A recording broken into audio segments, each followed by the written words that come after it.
All right. Good morning, everybody. Thank you for joining us. We will have redshirt junior quarterback Fernando Mendoza here for you. We will start with Pat Forty and then go to Jake Trotter. Go ahead, Pat. All right. Thanks, Greg. Hi, Fernando. Thanks for the time today. My first question for you. You have a remarkable ability to look a camera in the eye when you are speaking and your general public speaking persona. I'm wondering how that came about. Yeah, well, I appreciate being on the Zoom, Mr. Forty. That is a great question. I would say that eye contact is something that my mom has instilled for me from a young age, and a lot of coaches have instilled for me in a young age. I was from youth football to middle school to high school. People have always told me you listen with your eyes, not your ears. And so whenever I would be taking a knee, the coach after practice, I'd be looking around like la di la di da. They would always be like, Fernando, look at me. So I would say that looking someone in the eyes not only shows importance, but it shows that you care about the time and care that you're being there. So that's something that I always try to reflect.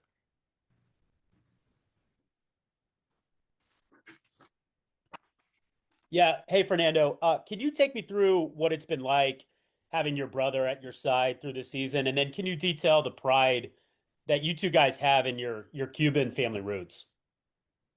Definitely, yeah. I think it's been such a fantastic experience. Myself and one of my main pillars is always staying in the present moment in order to make the most of the present moment because the future is just a whole string of nows. However, playing my brother college football is something that when I'm 6 years old, I'm able to look on and I think take great fulfillment in. Take great fulfillment in and have been able to share such a great and special experience with Alberto.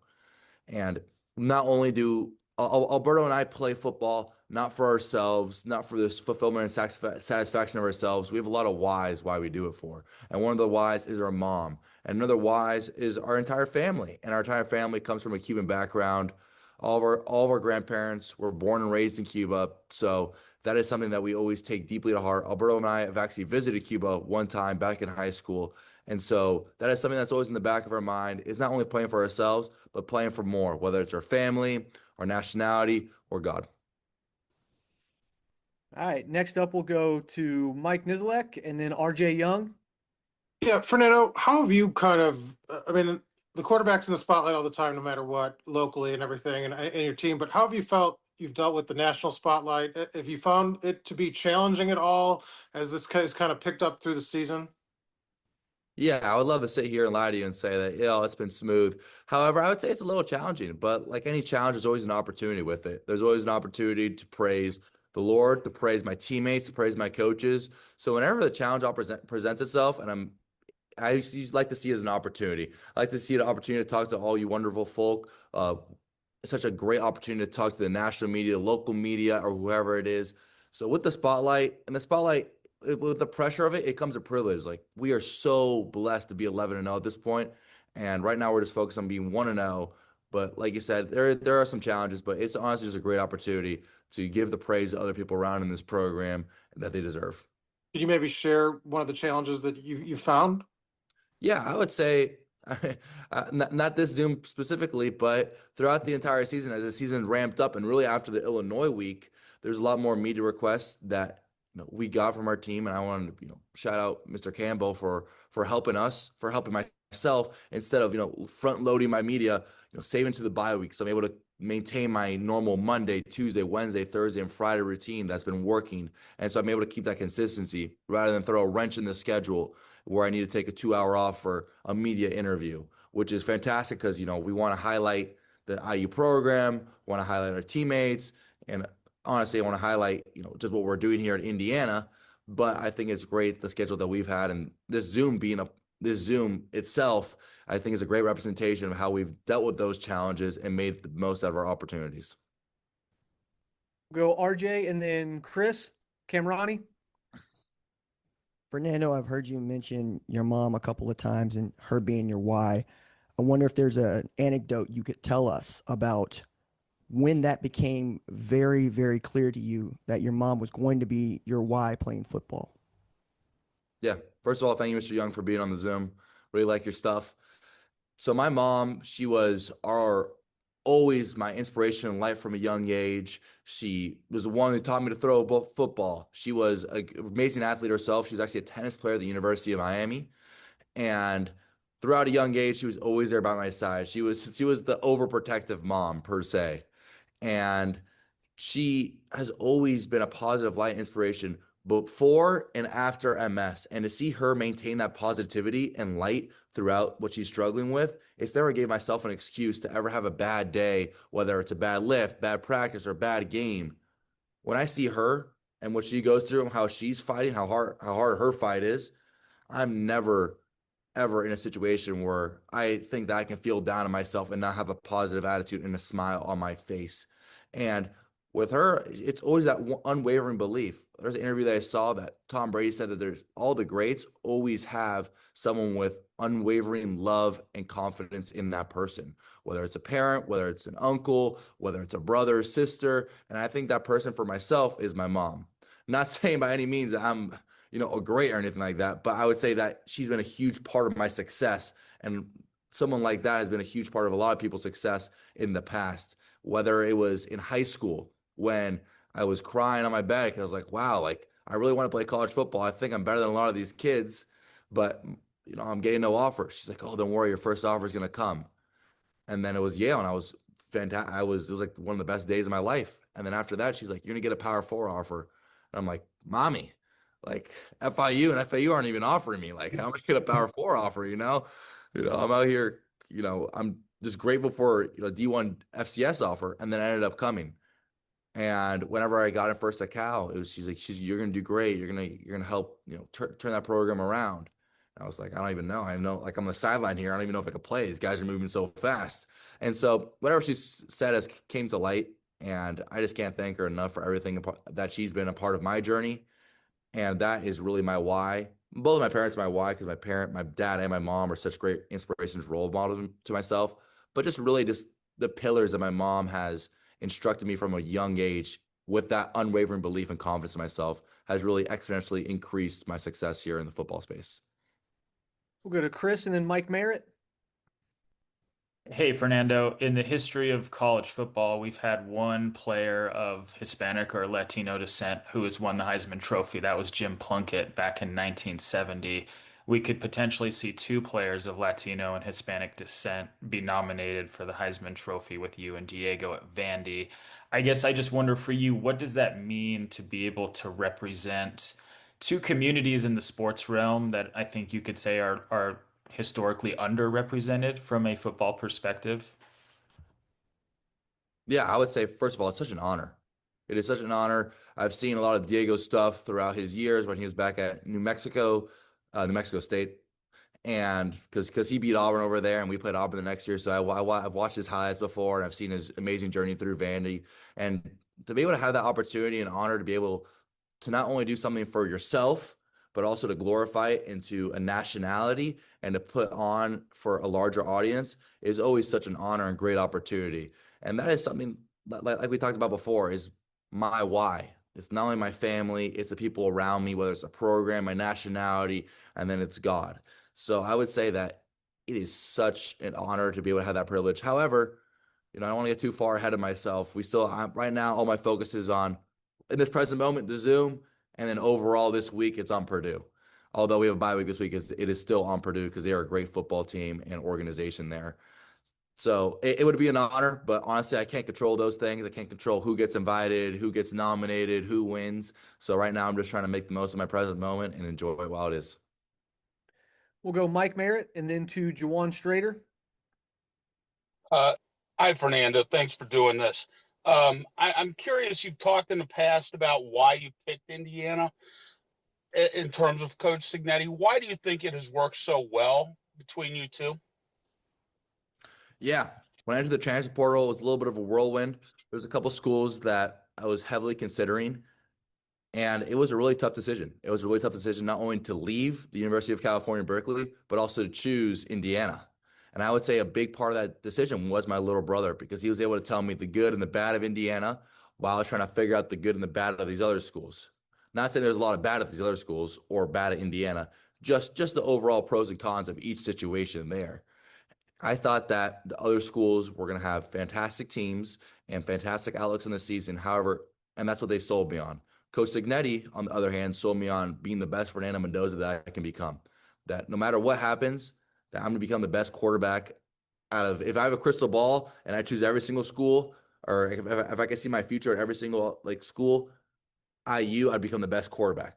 I don't know if we'd be the best team, but I would be the best quarterback. And at that point, that's all I can control. I can control as being the best Fernando Mendoza quarterback and character that I can become. And that's what really sold me because that was my reason for entering the transfer portal is wanting to develop, wanting to take that next step and that next growth. And so when he sold me on that, I knew that it was a done deal, especially with my brother being here and be able to help me so much with the offense, the lingo, the terminology, and also just the whole aura and space of Bloomington as well. I thought that it was a no-brainer, and it was, and so far it's been a good decision, but need to keep on proving that decision right. All right, we'll go to Juwan and then Jesus Ortiz.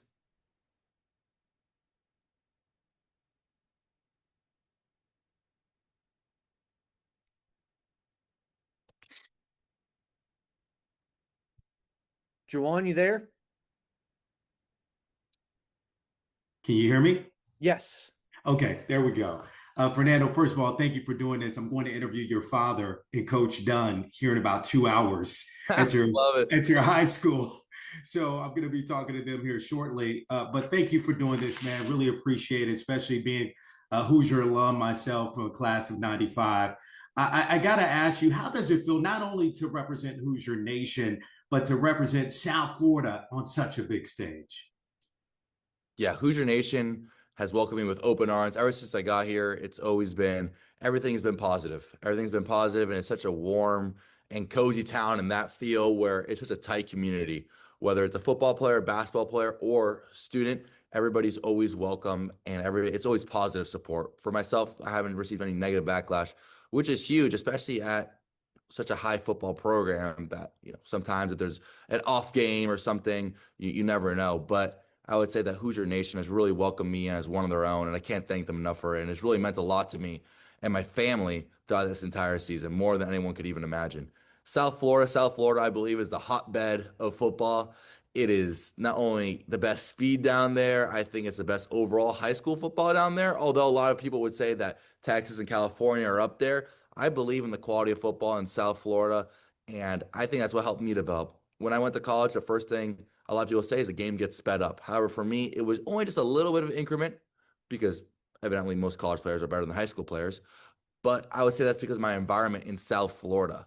There's a lot of other states like Texas and California that I've had great players. However, for myself and the speed of the game, especially for the processing point of a quarterback, it has been so special for myself to be able to have those experiences against playing against our corner, D'Angelo Pons, who's an All-American corner, playing against the Jeremiah Smith is, playing against all these different other players that have gone on and had fantastic success in their college and in the NFL careers in order as a quarterback to have that processing speed, to have that experience of, okay, I'm going to get got sometimes, but I need to bounce back and have some resiliency and to get them again and to order to come on top and have that win. And with such a great football program like Christopher Columbus football is, it's not only helped me become a better person, but it's also helped me become a great football player with the coaching that Coach Dunn and all the coaches over there has provided. We'll go to Very much Jesus so. Ortiz and then Matt Weaver.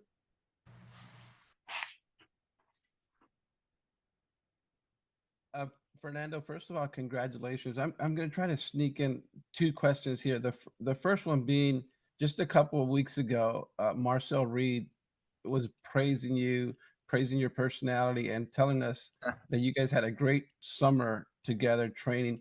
I want to know if you could share a little bit about that personality and if there's a memory that really sticks out. And secondly, if you could tell me what being Cuban means to you and in terms of likely having a chance of being the third Latino to win the Heisman Trophy. Yeah, first of all, Marcel and I were able to train for a weekend over the summer, and he was a great guy. I known his success at Texas A&M and that he was one of the emerging college superstars, and I was able to see it on the field when we were playing and training on the field together. We were not only having a great time, but I was able to see what a fantastic player he is. After we worked out, we actually stayed the same quarterback trainer's house together.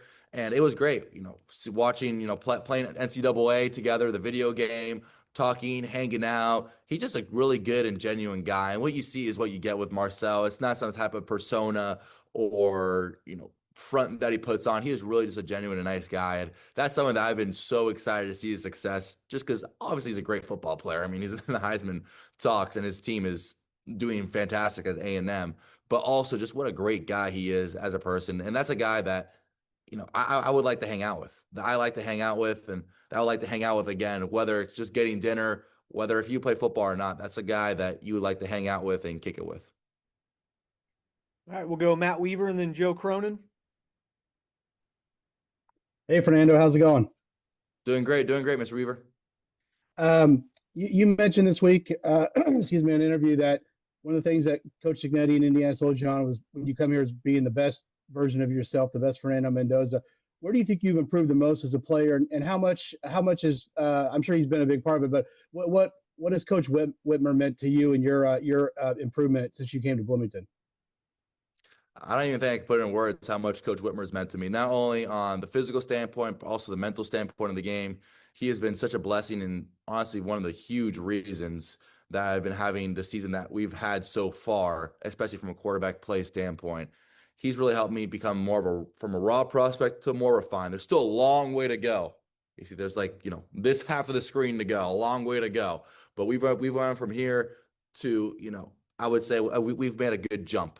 We've made a good jump. And Coach Whitmer, whether it's honestly basically hanging out the entire, summer day, watching film or talking on the phone, talking about footwork, it's been such a blessing for my brother and I and the entire quarterback room to have Coach Whitmer be a part of it, as he's such a great coach, not only physically with technique but he's so smart off the field mentally. He reminds me of like one of these young superstar coaches, like a Sean McVay.